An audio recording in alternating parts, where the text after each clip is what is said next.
Bem-vindo você de todos os pontos do território nacional.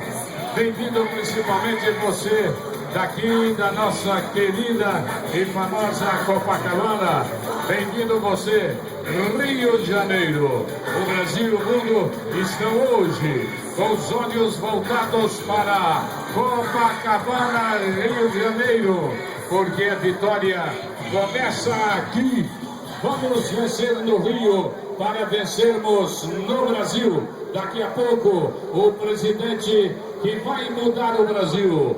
A mudança já começou. Aécio Neves, 45.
É pra cá, sai.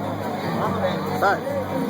E daqui a pouco, amigos e amigas, nós vamos querer uma explosão de alegria, uma explosão de entusiasmo, a sua participação vibrante, forte, positiva. Nós queremos daqui a pouco essas bandeiras desfraldadas ao ar, jogadas para o alto, para que a gente possa receber o progresso, o desenvolvimento, a justiça social. O Brasil só tem um caminho a seguir. Do jeito que está, não dá para ficar. Chega, basta, a gente não aguenta mais. Nós queremos o povo no poder.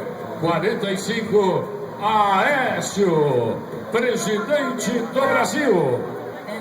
Quer tomar café, vai?